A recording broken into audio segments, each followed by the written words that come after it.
दोस्तों, राजस्थान की राजनीति में एक बार फिर बयानबाजी को लेकर चर्चा तेज हो गई है। अशोक गहलोत ने अपने ही बयानों को लेकर दोस्तों बुरे फंसते नजर आ रहे हैं। सबसे पहले आप रमेश मीणा को सुनिए एक बार।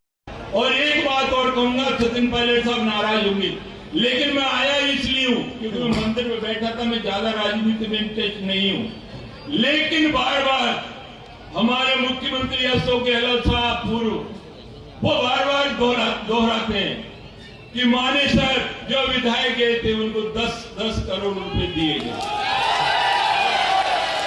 मैं उनको चैलेंज करता हूं कि रमेश मीणा ने 10 करोड़ रुपए लिए हैं तो मेरा नार्को टैक्स करा दे। जो जाति विज्ञान है, झूठ को पकड़ती है, रमेश मीणा का नार्को टैक्स करवा दे और आपका भी नार्को टैक्स करवा दे कि आपने निर्दलीय बीटीपी और बीजेपी के विधायक को कितने रुपए दिए, वो हमारे पास भी कागज है।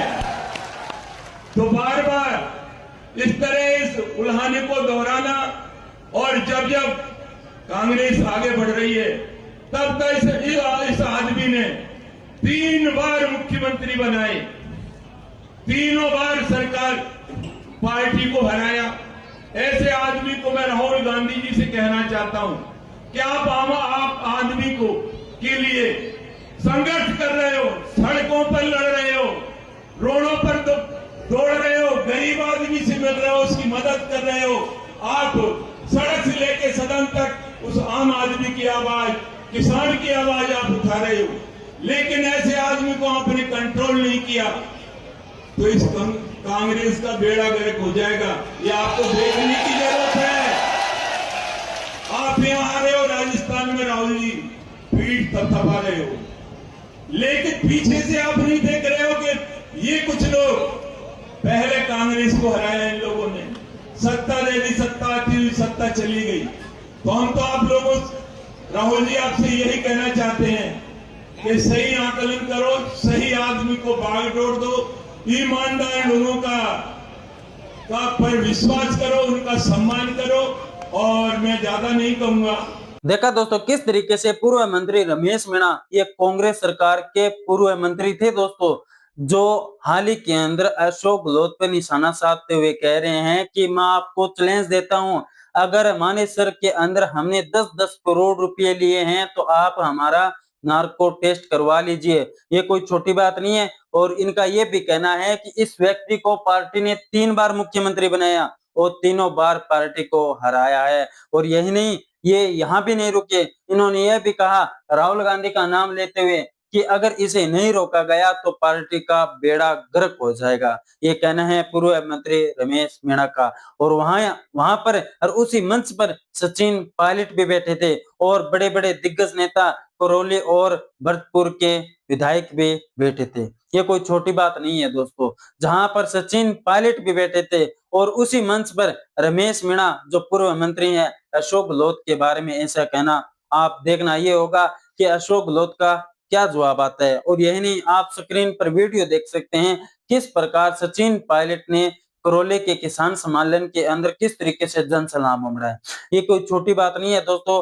राजस्थान की जनता क्या संकेत देना चाहती है, और एक तरफ तो बीजेपी के बड़े बड़े दिग्गज नेता एक साथ बैठकर ये संदेश देना चाहते हैं कि हम तैयार हैं और हम एक साथ हैं, और दूसरी तरफ राजस्थान के अंदर कांग्रेस सरकार के अंदर 2 गुटों के अंदर बंटती हुई नजर आ रही है। और दूसरी तरफ एक अशोक गहलोत अपने ही बयानों को लेकर बुरे फंसे नजर आ रहे हैं। यही नहीं, सचिन पायलट ने अशोक गहलोत पर निशाना साधते हुए कुछ कहा है, आपको सुनना चाहिए एक बार। और उसने बहुत सारे प्रभावशाली लोगों को अपने कब्जे में कर रखा था, लेकिन उसकी गतिविधियां जो थी वो राष्ट्र के हित में नहीं थी। तो उस व्यक्ति पर हाथ डालने में बहुत लोग कतराते थे।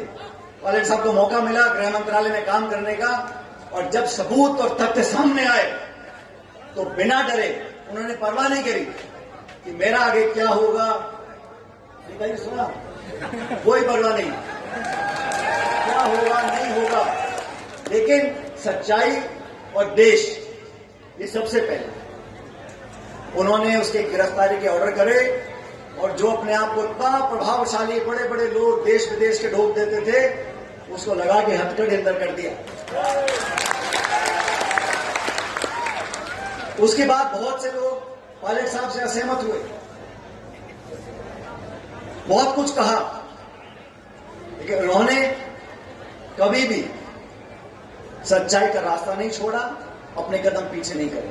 तो आज एक मूर्ति यहां जो लगी है, ये उस बात का प्रतिबिंब है, जय जवान और जय किसान और सबको साथ चलने की बात जो मन से बहुत लोगों ने बोली, रमेश जी ने बोली, राखन जी ने बोली, मैं बताना चाहता हूं, किसी भी मुद्दे का समाधान तब होगा जब चर्चा होगी। और मैं चाहता हूं जो इस देश में किसानी कर रहा है, जो अनाज पैदा करता है और अनाज मंडी में चला जाता है, तो बता नहीं पाओगे उस किसान को, उस अनाज को किसने पैदा किया है। यादव ने किया है, जाट ने किया है, मीणा ने किया है, गुर्जर ने किया है। किसान एक कौम है और जो लोग आपस में बंटवाने का काम करते हैं उनको समझना चाहिए कि संसाधन सबके हैं, बिजली हो या बांध का पानी सबका है और न्याय होना चाहिए। मैं इस पक्ष में हूं, न्याय होना चाहिए।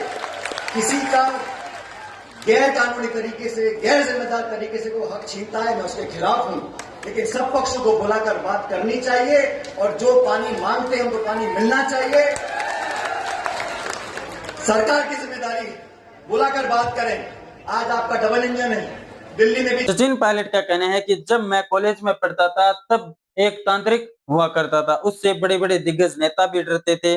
और यही नहीं, इनका ये भी कहना है कि जब राजेश जी पायलट ने गृह मंत्रालय के अंदर उनको हथकड़ी लगवा दी और उन्हें जेल में डलवा दिया, इसका मतलब यही है दोस्तों कि जादूगर नहीं चलेगा। और आप ये समझ सकते हैं कि राजस्थान के अंदर जादूगर किसे कहा जाता है और अब ये जादू नहीं चलेगा।